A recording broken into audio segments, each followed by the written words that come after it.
What's up, everybody? Welcome to the Bronx Pinstripe Show. Today, we are brought to you by Shady Rays, the company with the most insane protection in all of eyewear. If you lose or break your pair, even on day one, they will send you a new pair, no questions asked. Get a pair for yourself by going to shadyrays.com and use promo code BRONX for 50% off 2 or more pairs of polarized lenses. Scott, you are in a new place. I'm now relegated to the depths of the basement, even though I'm on my temporary setup. Next week, I'll be on my permanent setup, still in the basement. I told Leanne, I can't go down any further after this. This is the bottom level you have sent me to. This is it. This is as far as it goes. Just digging a hole. I'll be digging a hole underneath the house next year. Hi. Yes, we're all in new places. I'm in my new house that we just closed on a couple weeks ago. There's nothing in it, literally nothing in it, but I got good internet. And the place I've been living for the past 8 months has been really shitty internet, and it's making podcasting very difficult. So I'm here in an open house with nothing in it, literally. So pardon my echo if you have one, but yeah, man, not great. I'm sorry that I predicted this outcome to the Minnesota Twins. I apologize. All I was doing was calling out the obvious of a team that was very due, but I got rosy glasses on here if you want to hear my reasoning. Okay, yeah, let's hear it. Okay, so 2001 was the last time that the Minnesota Twins had beaten the Yankees in a season series. The kibosh. Look quickly, Logan, how old were you? Not old. -3, -2. He has never seen. Okay, think about this, everyone listening at home. Logan has never seen the Yankees lose a season series to the Minnesota Twins until now. Okay, so by the logic of due and the all of the theory and law behind it, a team has to exercise their demons. They have to get past this milestone that they've had. This is it. It's a regular season milestone. We should all just be very happy about this because now it's done. And once it was done, what happened? The New York Yankees whooped their ass. They whooped the ass of the Minnesota Twins. Once they got there, like, okay, fine, you have it. That's cool. Done. Now we start again, and we start a new chapter of whooping your ass again. Now that we've gotten past this, we mark the date and whatever, it's April 26, 2023. And in 25 years, we'll look back at this date and realize how big of an ass whooping we've been giving the Minnesota Twins again. So just be very happy and thankful that this didn't happen in the playoffs. It's a regular season thing in April that we can live with.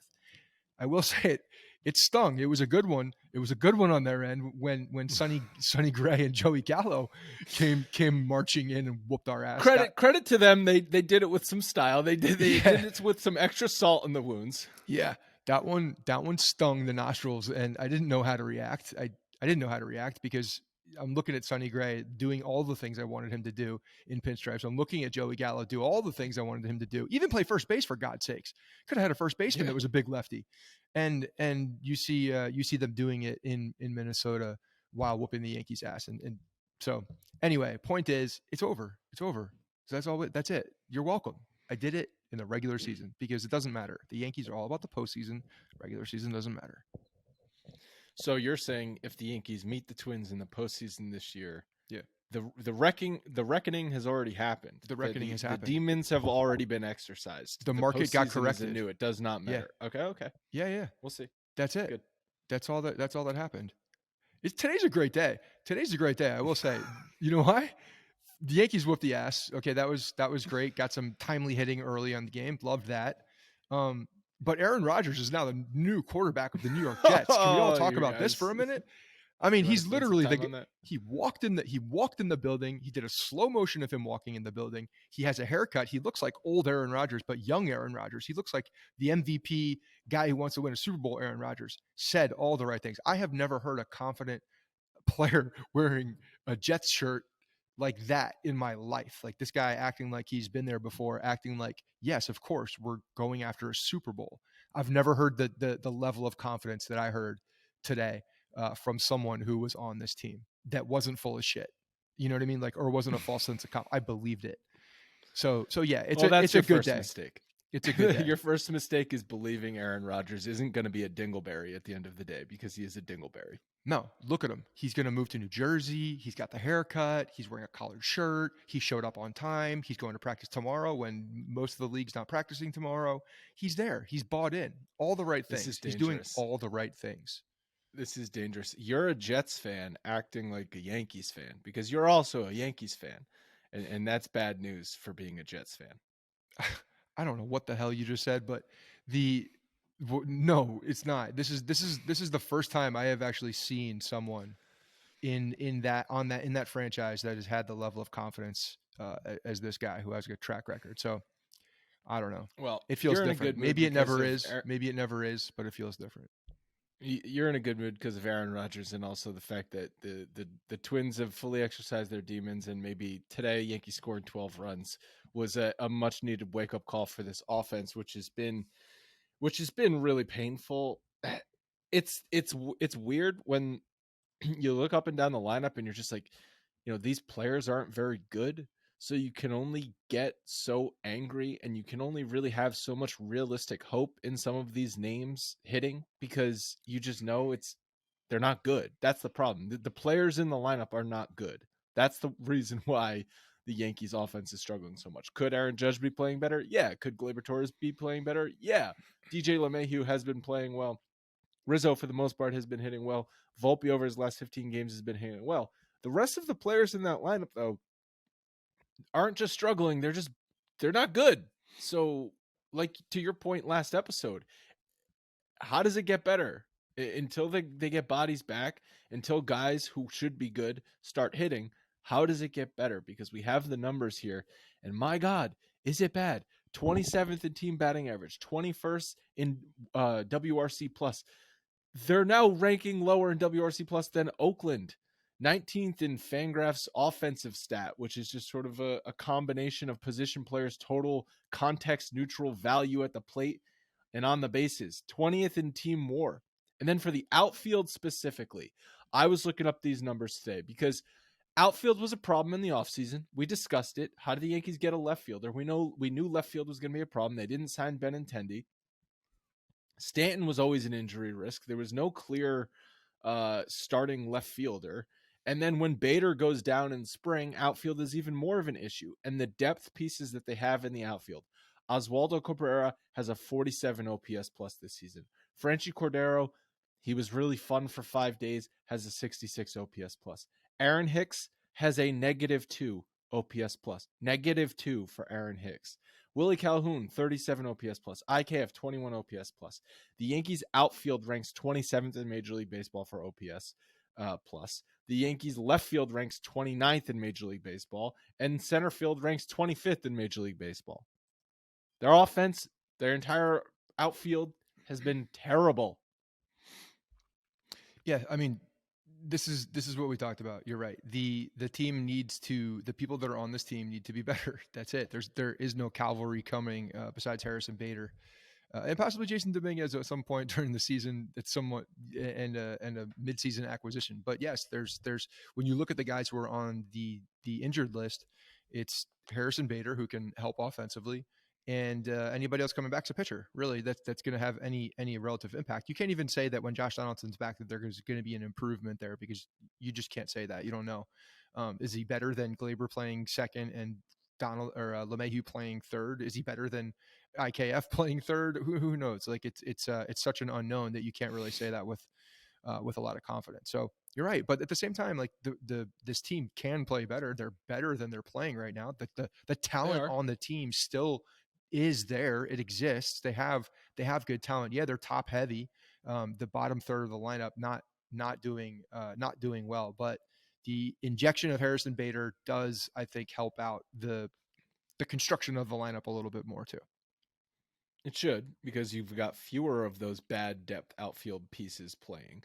But we've got to criticize Cashman for that was his outfield plan. Like that was the depth that he built, and that depth is not good. Not one of them has contributed. We all talked ourselves. Yeah, go ahead. I'm sure his thinking, and it's not just him, he's got a whole team of people. One of these guys will perform, right? Like that's the logic when you've got 5 of them, but None of them have performed. You can't. That's bullshit, though. You know, going into it, and we talked ourselves into left field with Oswaldo Cabrera being the everyday guy, and you know, trying to be that guy. You talked rotating. yourself into it. I Maybe. did not talk myself into it. But the entire offseason, I mean, left field was a major area that we needed to improve. They needed to improve. Literally every episode we did this offseason was how did they find a left fielder? And when they didn't sign Benintendi, the options became very, very bleak. When I see what happened in Pittsburgh with this man, can we please talk about that? The fact Bizarre what's going on. What is the deal with that contract? How in God's green earth? Why did he sign that? He wanted a trade 4 weeks ago. What has changed? Oh, the Pirates are off to a hot start. Dude, they're going to be 500 in a month. Mark my words. The Pirates are not good. Is there like a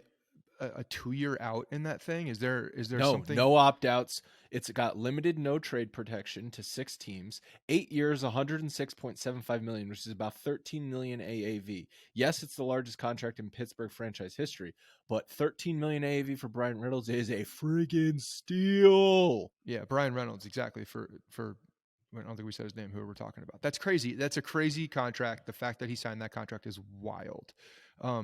Completely underpaid. $13 million AAV for that play. I mean, that's damn close to Aaron Hicks. Benintendi damn close to an Aaron Hicks contract. Benintendi was 18. What did Benintendi end up signing for? It was like about 18 million for Benintendi or something like that. Yeah, and how old is Brian Roberts or Brian Reynolds? Brian Roberts. Brian Roberts is about 50, but Brian Reynolds is a better player than Benintendi, but also younger. Is he not? No, Benintendi's also pretty young. That was the one saving grace for him. 17 million annual value for Benintendi. I don't know the age difference, but Benintendi, I believe, was only 27 years old. Yeah, can you guys look up how old Brian Roberts is? I thought he was 25 or 26, but you keep saying Brian Roberts. It's not Brian God damn Roberts. It, Brian Reynolds. Sorry. He doesn't wear the orange contact lenses that allow him to see clearly because he couldn't read the contract. And they're the same age. They're both 28 years old. Okay. Yeah, I don't know. That's he could have gotten more money. He definitely could have gotten more money. Bad agent right there. Unless he just absolutely loves Pittsburgh for some reason. Just confusing as well because like he spent all spring training asking for a trade. Yeah. So you know if you're looking at it at that trade also in a different way, it's very tradable. I know he's got some no trade limitations, some protection there, but it is a very very tradable contract. So it's not like he has to stay there, and there could be something to that too. The no trade protection is kind of worthless anyway because he's going to be getting 10 and 5 rights at some point during that contract. So, which is basically no trade protection anyway. Yeah, but if it happens in the next year, I mean, it's a very tradable contract. But you're right, very tradable contract. Yeah, so he could still be dealt at the. If anything, he's now more valuable on the trade market, honestly, because you're getting him locked up for affordable contract. Yeah, so. If you're looking at it that way, the Yankees, Brian Cashman should go all into this guy now. Now, just like sell everybody, just get rid of the entire farm for him because of the value of that contract. Yeah, I'm flipping my lid on here. Here's an opportunity. This is like you want to be a bargain buyer, go to Pittsburgh right now and get Brian Reynolds. But yeah, I mean, today they finally broke out. They did finally break out. Just quickly, wrapping up on the outfield. I don't give Cashman a pass because of the injuries, because you cannot rely on any of those guys to stay healthy, especially Stanton and Bader, who have had injury problems. And it's like, is Bader a little bit of an unfortunate injury? Sure. But he needed to do more in the offseason for the outfield, and he just didn't. And now we're stuck with that collection of players, which combined have the Yankees outfield offensive production ranked bottom in Major League Baseball. And that's 100% Brian Cashman's fault. It's 100% Brian Cashman's fault. You're right. There's no other way to put it. He didn't do what he needed to do. Yeah. So before we talk about today's offensive outbreak, I want to tell you guys about Athletic Greens, a daily nutritional drink that is loaded with 75 high-quality vitamins, minerals, whole food sourced ingredients, probiotics, and adaptogens. I started drinking AG1 because, they sent it to me. And Scott, you started because you were trying to reverse the aging process, right? You were talking to me about how you're getting too old and you want to see if you can reverse the aging. That's exactly the reason Mhm. I did it. And that's why I have to make bottles every day, bottles for myself, because I forget, because I'm old. Well, benefits that I've noticed drinking it every day since last October is it supports mental clarity and alertness, promotes gut health with pre and probiotics, gives better sleep quality and recovery, and it boosts energy. It's also great for workout recovery. You can drink it before you work out or if you're doing something strenuous, and you just can reap those benefits right away afterwards. AG1 contains less than 1 gram of sugar, no GMOs, no nasty chemicals or artificial flavoring. It's affordable. Every serving is less than $3, and it's super easy to build into your daily routine. You just scoop it in, you pour water in, shake it up, and drink it. Athletic Greens has over 7,000 five-star reviews and is trusted by athletes and health experts around the world. Go to athleticgreens.com/pinstripes for a free 1-year supply of immune supporting vitamin D and 5 free travel packs. Again, athleticgreens.com/pinstripes for the deal that they are offering our listeners. AG1, you guys are awesome. Thank you so much for supporting us as always. The offensive outburst today was much needed because that would have been a pretty bad flight down to Texas if you're just getting your ass kicked 3 games in a row and lifeless. The first 2 games were just absolutely lifeless. But yeah, they came out today. Glaber's leadoff quote triple in the second inning was the rally starter.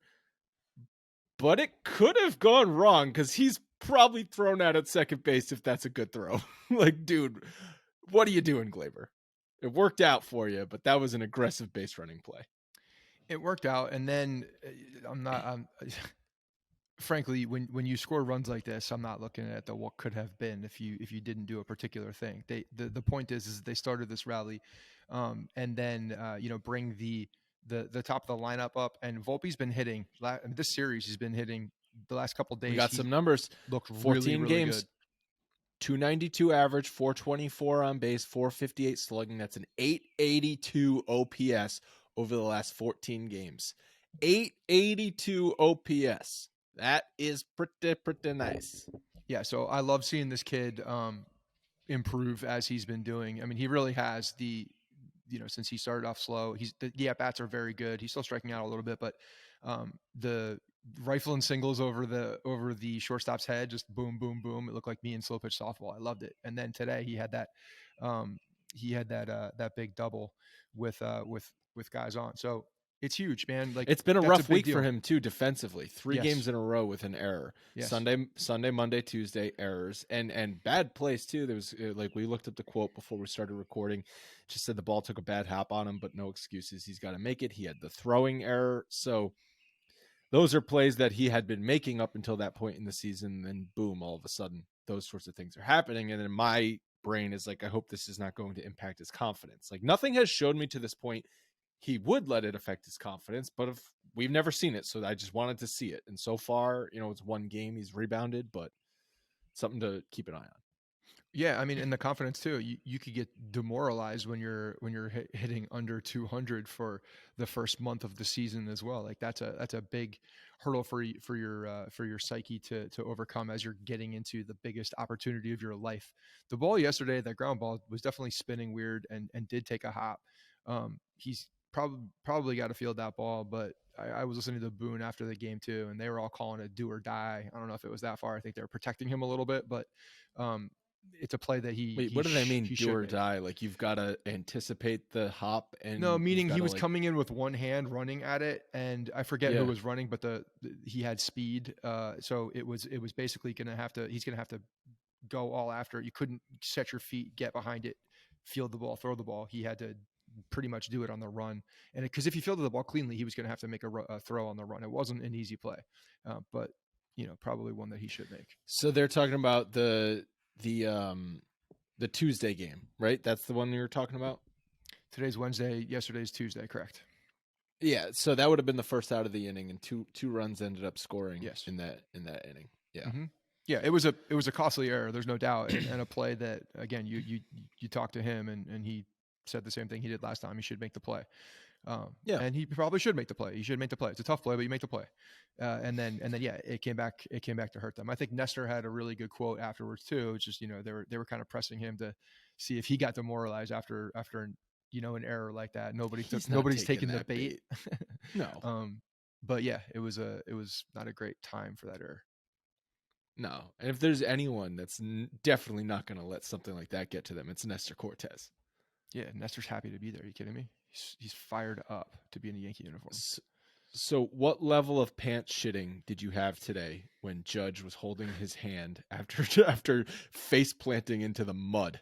Yeah, it wasn't even the holding the hand thing. It was the anxiety I saw after that horribly awkward slide, if you call it a slide. It was just, it looked like an injury. You know what I mean? Like, Yeah. there was nothing good looking about it at all. At first, I thought it was going to be his shoulder, and he's running down down to the clubhouse. And then after the inning commercial comes back, he's like holding his wrist and he's like flexing his hand, and you're just like, I'm hoping it's just like jammed up, right? Like, I don't know, Logan, because we're recording right after the game, if there's any quotes on that from him, but he stayed in the game. So I'm not worried about it now. But at the time, I'm like, okay, this is how it goes from bad to worse. Those are the things too that it wouldn't surprise me if he was like stiff in the morning or, on the flight, and then he got a day of rest because just to make sure that it heals. So it would not surprise me if he's not in the lineup tomorrow, just to give it rest if he woke up stiff or it was sore. But what are you doing trying to steal third base there? That's not a good spot to try and steal third base in, I don't think. Well, he got up, put his hand on his chest, not in pain, but in accountability. My bad. It was a bad situation, bad play the whole way through, and he probably would say. Well, he had a classic quote. There's some talk about coming out of the game, but we ended up, but we ended those pretty quick. You either play or you can't play. So I was able to play. Yeah, that's the old Jeter. There's no percentages. I'm either playing or I'm not playing. So, yeah. No, that's just a bad situation, I think, to try and steal third base. You've got Rizzo up. I know that would have been getting to third base with only one out, but you've already scored a bunch of runs in that inning. What was it, 5-0 at that point? It was 5-0 at that point. Like a single there, it makes it whatever. It's easy to second guess because he got thrown out and he almost hurt himself doing so. But that coupled with the head first slides, like head first slides just don't seem to be worth it, especially for someone like Judge. Even if it's going to make his success rate on stealing bases better, just stick with the feet first slide. Because normally he does feet first slide into second base, if I'm not mistaken. Yeah. I mean, I don't want him sliding head first really at much at all. There's plenty of speed on this team where he doesn't need to be doing that. He can definitely slide feet first and take more calculated risks. But he's an aggressive player. He plays the game. When he sees opportunities, he takes them. So it's really hard to criticize that hustle. And when he sees something, he goes. And Anthony Rizzo's his boy, talking about it, just like steal third base like I do, no problem. So last episode we were talking about, like, you think it's getting close. Aaron Hicks is going to be DFA'd sooner than later. I do. So he doesn't make that play in deep left center field on Tuesday night. It would have been a nice running catch at the warning track, but he tried to make the basket catch and he couldn't make it. So what level is like the Aaron Hicks DFA barometer filled up now? Like if 100% means you're definitely getting DFA'd, what percentage are we at? Like at least 85% now? Because I feel like you're not making mildly difficult plays in the outfield. You've got a -2 OPS plus, which means you are more than twice as worse than the league average player. Like you're literally contributing. You are actively taking away from this team every time you step on that field. Yeah, I mean, dude, 85%, 90%, 95%, whatever. He's so bad. You have to look for things, for reasons why to keep him on this team. Like I don't know what the reason is we're keeping him on this team at this point. To be very honest, well, I'm not even trying to be a right dick now. Here. Right now, I think it's just like healthy bodies. But I would say when Bader comes back. Yeah, that's what I'm saying. When Bader comes back, and again, IKF has the ability to play the outfield. What are you gonna? You have plenty of people that can play out there. So I don't see the utility in Aaron Hicks anymore. I just don't see it. And frankly, if we're looking at him, he doesn't do anything on offense. He's not a defensive replacement. So he's really just there to get guys days off. That's it. And if you get something from him, great. Well, I can get that from AAA. I can get that from anybody in AAA. It doesn't need to be a guy named Aaron Hicks. And I don't care what we're paying him. I don't care about the contract, nor should the Yankees. It's an inevitable piece. Make the move. Just cut him. We were, I mean, as all Yankees fans are doing, they're just like scouring teams' rosters for like who you could possibly trade. Like Mike Yastrzemski is obviously an option. He's having a really good year with San Francisco. Do you see a trade as realistic, in the next? I think I said my bold prediction was that Gleyber Torres was going to be an early season trade. I don't know that that's going to happen at this point, but we could see an early season position player trade, like very early season. We're April 26th, but I feel like the Yankees need to do something, even though Bader is coming back.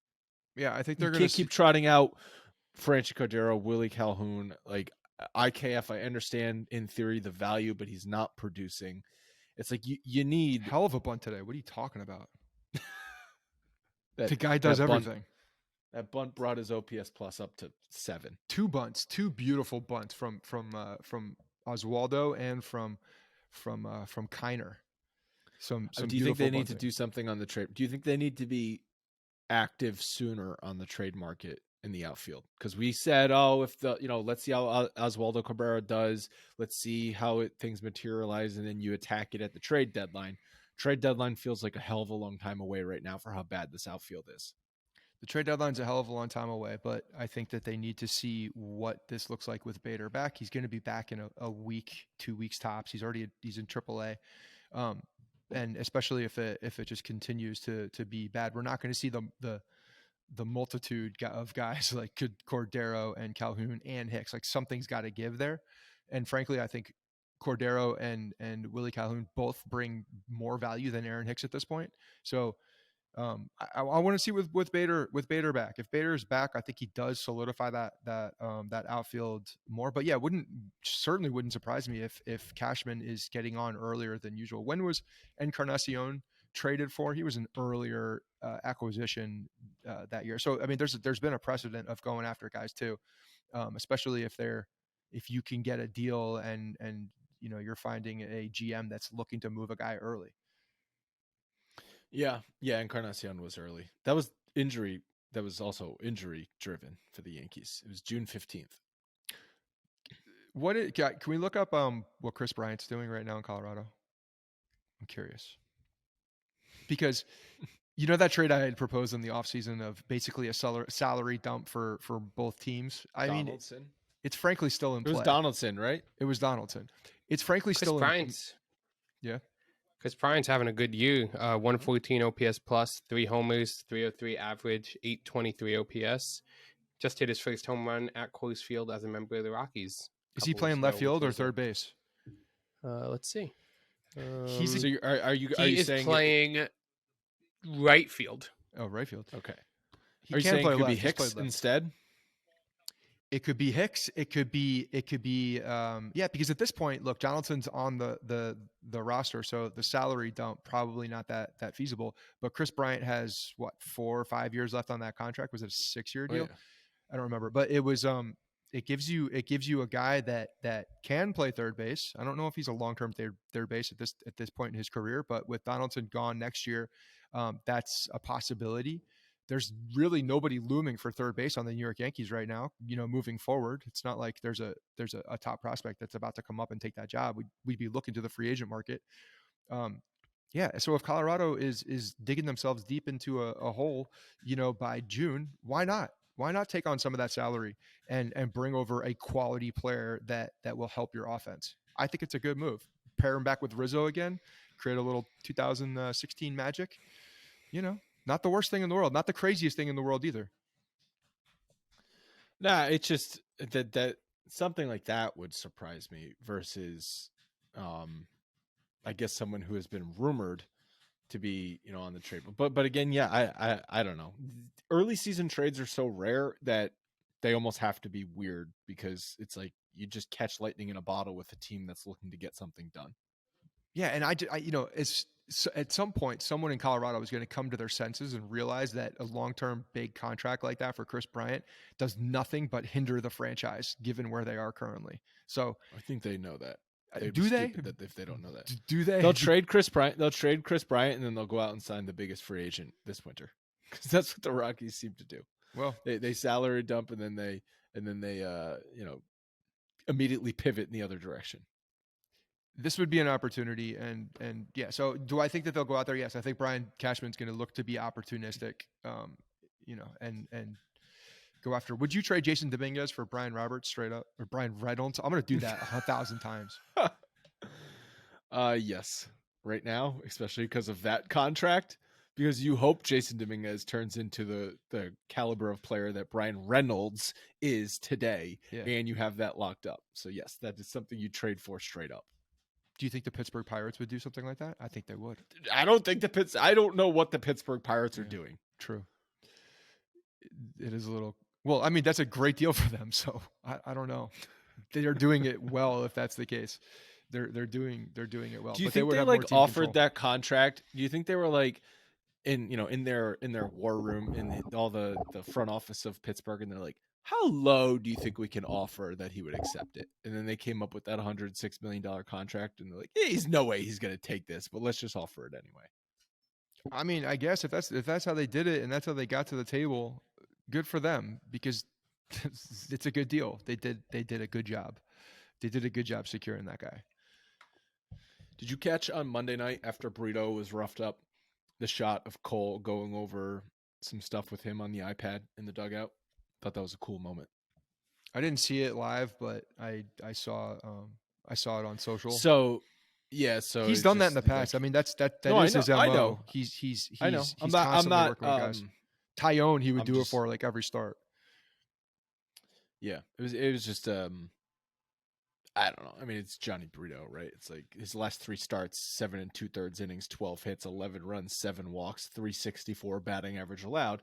So hopefully Cole is going through some stuff. It's like, okay, you put the sticky stuff under your hat there, and then that way you get the extra better grip on the ball. Like, CA taught it to Domingo Germán last week. I'm teaching it to you now.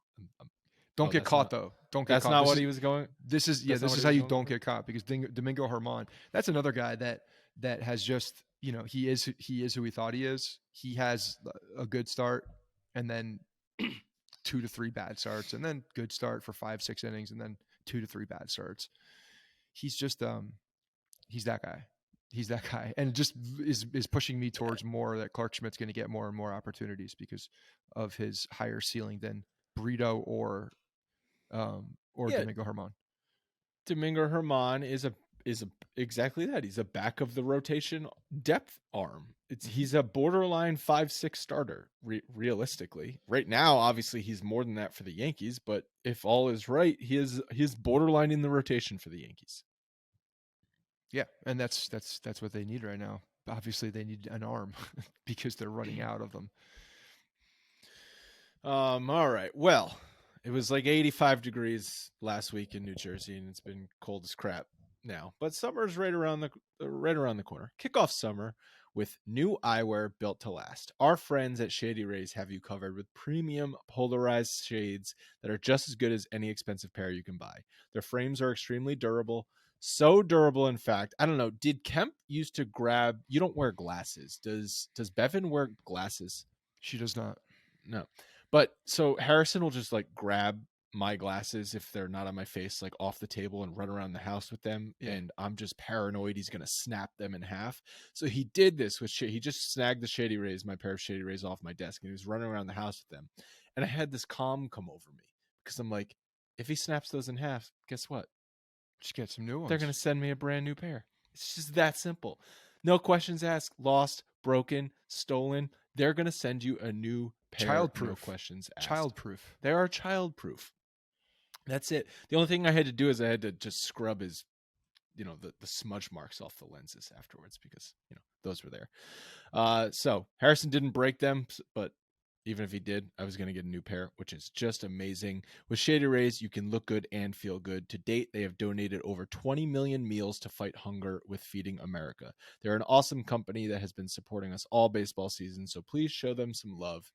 If you're in the market for some new shades, they also make a great gift for birthdays or Mother's and Father's Days coming up. Shady Rays is giving their best deal to our listeners. Go to shadyrays.com and use promo code Bronx for 50% off 2 or more pairs of polarized sunglasses. Check them out. We know you're going to love them. Some injury news, Scott. Some injury news. We obviously talked about Bader. Lou Trevino, though, experienced pain during his latest live throwing session, and he was traveling back to New York to get tested by the team doctor. Bad news for someone coming back from injury is to experience elbow pain. Yeah, when I saw that, basically don't count on Lou Trevino this season. That's not good when he's elbow pain in a throwing session too. It's not even like the next day or anything like that. It's in a throwing session. So that he's going to be checked out and then put on the shelf for an extended period of time. Just making that trade so much better looking now that he also is injured. Have we ever gotten someone from Oakland that has lived? Well, it's like seriously though, like what's the amount of IL time that Brian Cashman acquired at last year's trade deadline? It's off the charts. It's unbelievable. Yeah, versus games played versus IL games on the IL. Like I'm sure that someone's done that math, but it's got to be 5x the amount of games played versus time on the IL acquired at last year's deadline. Tommy Kahnle threw a bullpen session on Wednesday. Known injuries. Boone said that the plan is for Kahnle to be back by the end of May. Cool. Again, another guy we're just looking for progress and hopefully no setbacks, because as soon as there's a setback in any of these pitchers rehab, then that's another month plus for any of these guys. So we were also discussing this week in our chat, Aaron Judge possible batting stance change versus last year. We've got like a side-by-side image of him in 2022 versus 2023, and the 2023 batting stance just seems a little bit more open. Now, it's tough to tell in a still image because you don't know exactly where he is in his weight transfer and that sort of thing. I have not noticed anything like to the naked eye as I've been watching. However, are you making anything out of Judge's stance? No, because I can tell where these guys are. Look at the windup. That's where, if you look at the motion here, you have the picture on the top, 2022, he's more closed. 2023, he's more open. Pitcher into 2022 has the leg kick and is about to deliver the ball. The weight transfer of the pitcher is going towards home plate. Whereas in 2023, he's still set. His hands are at his waist. The pitcher. So what Judge has been doing more that I've noticed is he gets that coil, and this goes back to when he changed his swing. He's got that coil in his hips. So he rotates his hips starting open, and then he closes them to get like a spring-like effect so that he can explode to the ball. So I think this picture is a little misleading in that way. It may be a little bit more open, but I don't think it's all that much, because he does close that front leg when the pitcher is almost at the top of his windup. He closes that leg to get the foot down so that he can have more extension, and then his weight transfer happens extremely fast, but he does get that foot down ahead of it. So I think the picture is actually misleading. I don't think it's as drastic. I'm with you. Yeah, I'm with you. And I just think it's we haven't seen Aaron Judge slump. Like he's going through a slump for the past 2 weeks, and it's like something's got to be wrong, right? Like, or did he change something? Like everyone's panicking. No, well, he's always messing and toying with them a little bit, and minor tweaks. You're trying to get better, obviously, trying to get more power, more of that coil, I think, in what he does, so that bat can be through the zone longer. And the hands are in the same place, in these two pictures, and it's really just it's that front foot that's a little bit, but watch when he hits, like you see that front foot start open and then it closes before the ball gets there. So it's not a true open stance. It's just kind of where you're taking that picture, and I think where you see it. I mean, it may be slightly more open, but it doesn't look like a ton to me. I haven't noticed it in real time.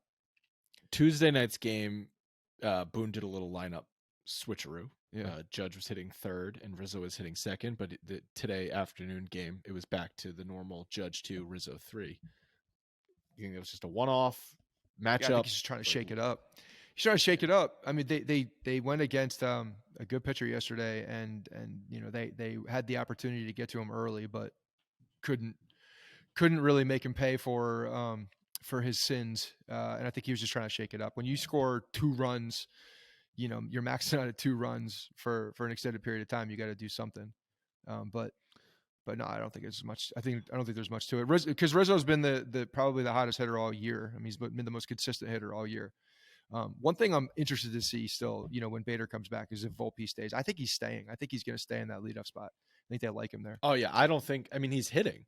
So best case scenario, Bader is hitting like Volpe right now. So why are you going to bring someone back who's raw, coming back from injury, who didn't even have a spring training? Like, let Bader get his feet wet in the 6th spot or something. I mean, even long term though, I think they like Volpe in this leadoff spot, and it's happening sooner than I was expecting it to happen, just because of LeMahieu. But with the injuries and such, like, you have to have LeMahieu in a run producing spot almost. So, and he's got more pop, 25 home runs plus, as we all know. Bader was never like acquired to be a leadoff type hitter though. He hit leadoff last postseason because he was hot, and also out of necessity. They had no one else to do it. Like Bader's a bottom third of the lineup hitter. I mean, he absolutely looked great in that leadoff spot at the end of the year and into the postseason. So that's what I'm going off of. I'm not saying he was acquired. Hold on. Bader was not hitting leadoff late in last season, was he? It was into the playoffs. He was barely played at the end of the season. He was coming back from an injury. I know that, but he didn't even get moved to the leadoff spot in the postseason until he had already hit a couple home runs, and then they had no one else to do it. Judge was hitting leadoff the first, I want to say, 3 games of that Cleveland series. And you know damn well Bader that up there. Judge being in that leadoff spot is not an ideal situation for run production. No, you want him in a place that is going to be early impact with guys on base. So that's why I'm not even saying 2 or 3. I'm not saying any intent for Bader. My point is that he did really well in that spot, and I think opened eyes to him being a leadoff guy. And as the game has changed this year, with the speed being more of a prevalent factor, throughout the game and on the base paths, like, he does check out at this point as a leadoff type guy. Like, I think he fits the mold of what would do well. But the way that Volpe's hitting and really getting comfortable, and honestly, it's happened since he's gotten to that spot. When he got to the leadoff spot, it seemed like he's turned a corner and been playing much better, and just has a ton of confidence. So I love the fact that he hits right in front of Judge. I think that there's something to that. Before we talk about the upcoming games, I want to do a quick segment. I guess I'm going to call this, Did You Know Clay Holmes Was Such a Nerd? Okay, I'm going to read you some quotes, Scott, from an article posted in The Athletic. It was by Eno Saris, who writes some awesome stuff, but he's a nerd. So he talked to Clay Holmes. Clay Holmes said, "I threw both a sweeper and a gyro last year. My expected numbers are really good on my gyro, and they want me to throw it more to lefties. That was the plan last year, but then you get some results on your sinker to lefties, and then you look up and you've thrown 87% sinkers to lefties." And the article goes on to say he laughed, and it goes on to just talk about how he is constantly poring over information on his pitches to lefties and righties. And apparently the Yankees and many teams do not recommend a sinker baller to throw sinkers to lefties, which I guess is intuitive because the ball could just leak back over into the middle of the plate. But it's an interesting article how Clay Holmes has sort of bucked that trend, because he's still throwing 76%. He's throwing his sinker 76% of the time to lefties, which is definitely, as I said, bucking the trend of a sinker baller to left-handed pitchers. So did you know Clay Holmes was such a data nerd? I did not. Well, I didn't know. It was not a confirmed thing that he was a nerd, but all of these pitchers, I think at this point, especially the guys that have kind of a late surge in their career, like that find success, they do it for a reason. Like, there's a lot of tinkering. I think Ottavino is a similar guy. Ottavino is a massive nerd with that stuff, but these guys have so much data available to them, and it's so easy to nerd out. That's part of the reason why I think there's so many different names for these pitches, is because now you can see the spin rate, you can see the movement at such a small difference of scale that you can stack that data now and you call it something different. Back in the day, you don't see the differences like they are seeing today. one goes left, one goes right, one goes up, one goes down, and they call it what it is. But now you almost need differentiators for the slight movements that a particular guy has. But look, if you find a pitch, if you're a guy like anybody in the bullpen, but if you like Clay Holmes specifically, who's found that sinker and it does what you want it to do consistently, and you throw it as hard as he's thrown it, hell yeah, you throw it to righties and lefties. That's your pitch. You should stick with your pitch. I think all guys, if they have a pitch, they should stick with the pitch no matter who's up at the box, because one, you have that much more confidence. You can dot it, and I mean the movement on it just makes it effective to anybody swinging a baseball bat. So yes, I think it's a very smart thing for him to continue to throw his best pitch. Yeah. No, yeah, it was an interesting article. Definitely recommend checking it out if you haven't done so already. So the Yankees going off to Texas 4-game series. They only have 2 days off between the start of now where we're playing through June 4th. There's only 2 days off. They upcoming games, obviously Texas, then Cleveland, then they have a day off, and then Tampa for the first time this year in Tampa. Then they play a long stretch, and they have a day off before a homestand on the 22nd of May, which is the start of the homestand, which we're going to be at the 27th of May, Memorial Day weekend against San Diego. Tickets will be on sale soon. I know a lot of by people Friday. And like, damn, did I miss it? Our tickets already sold out. And I'm like, I wish. No, they haven't gone on sale yet. Scott's a jackass and hasn't put them up yet. Sorry. He's going to wait until May 25th to put the May 27th tickets on sale. Yankees got 4 at Texas. It's going to face some good pitching. Garrett Cole versus Andrew Heaney. Clark Schmidt versus what did you just say? Hold on, what? Yeah. That's not cool. The Texas rotation is good. Ranked 6th in Major League Baseball. Andrew Heaney. This is just like is this the revenge tour of everybody who played for the Yankees? It sucked. Oh yeah, we got Nathan Eovaldi on Saturday. So we got Heaney and Eovaldi after having Sonny Gray and Joey Gallo. We're doomed. It actually isn't the Twins. It's just they've all banded together and are now trying to make us look stupid. That's what's happening. Man. Yeah, it's I mean, Heaney's been okay this year, but overall the Texas pitching staff has been pretty solid. They rank 6th in baseball for their starting rotation. Yankees rank 8th, so the Yankees staff has also been good. But the Rangers are in first place. Spent a boatload of money over the past 2 off seasons. Yeah, Simeon is crushing the ball. They have a ton of talent, and they got some in the minor leagues waiting to come up as well. So they could surprise some people in the West. The Astros, for the first time in a long time, have a bumpy road. In division. More competition in that division, and maybe they are. Maybe we talked about it with the Bleacher Blum guys at the start of the year. Is the edge maybe off a little bit because they won that championship to vindicate themselves? Maybe. I don't know. I haven't watched any Astros baseball this year.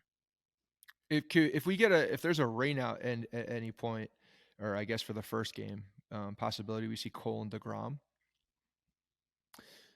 Well, you're not going to get a rain out. They have a dome. Yeah, we need an electrical failure. Power grid, that's a thing in Texas. That's a thing. Someone killed the power grid. The power grid could overload. That would have been fun. Cole DeGrom would have been more fun than Cole Heaney. I guess we have a better opportunity to win the game. That would have been. All right. Anything else you want to touch on before we wrap up? Nah, man. Hard stand here, like you said. Not very many days off, so need Bader back. So I'm hoping that he moves quickly with his rehab.